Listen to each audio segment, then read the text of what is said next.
Hi everyone, my name is Ken from Ken's Family Taekwondo.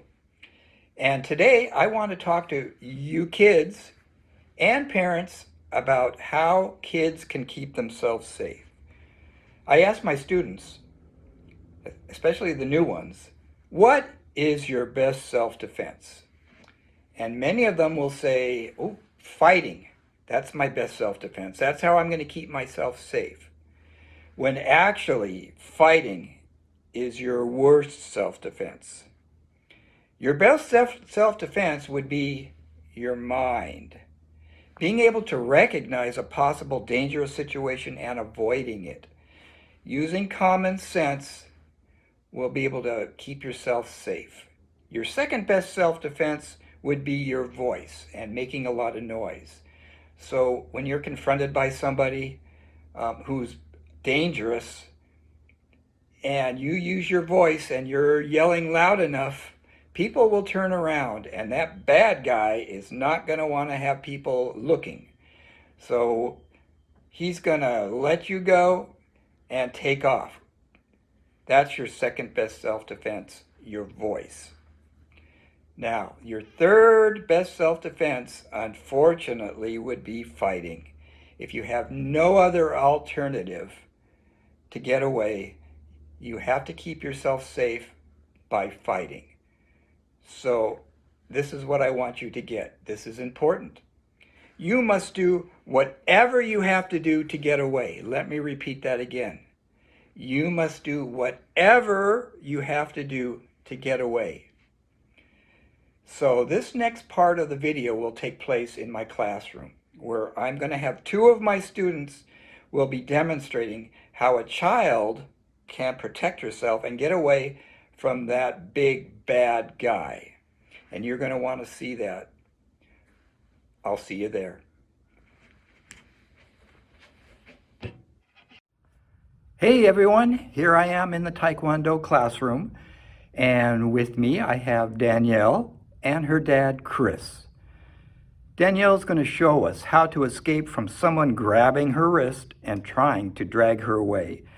She unfortunately did not notice that bad guy coming up from behind her. Danielle got herself in a situation where there was no one around to help her. So she had to rely on a technique she learned in her Taekwondo class. Let's see what happens.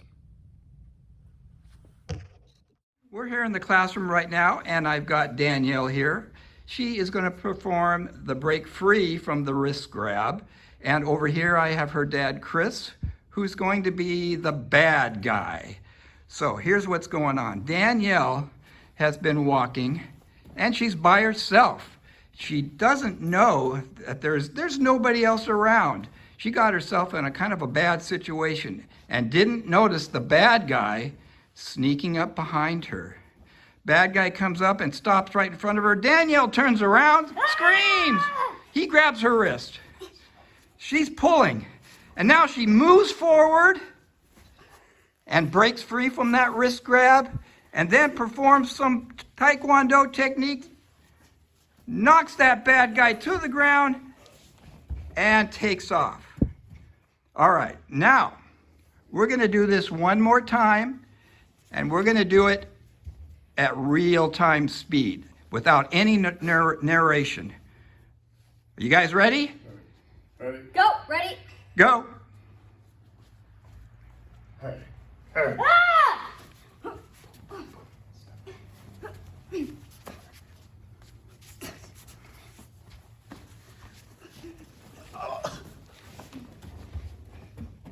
Awesome, good job, guys. So you just saw Danielle escape from that wrist grab. Now I'm going to show you a little bit about what actually happened. So this, say, is Danielle's hand right here.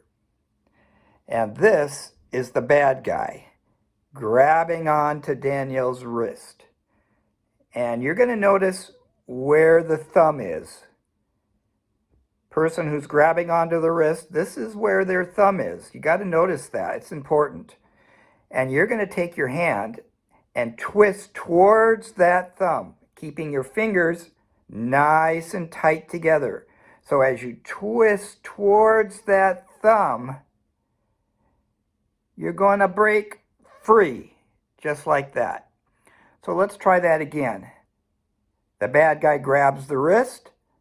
Look where the thumb is. If you try to go the other way, you're fighting against all of these fingers. It doesn't work. Keep your hand nice and tight. Twist towards that thumb. Keep going around and around towards. See where the thumb is right here? Go around towards that thumb until it breaks free.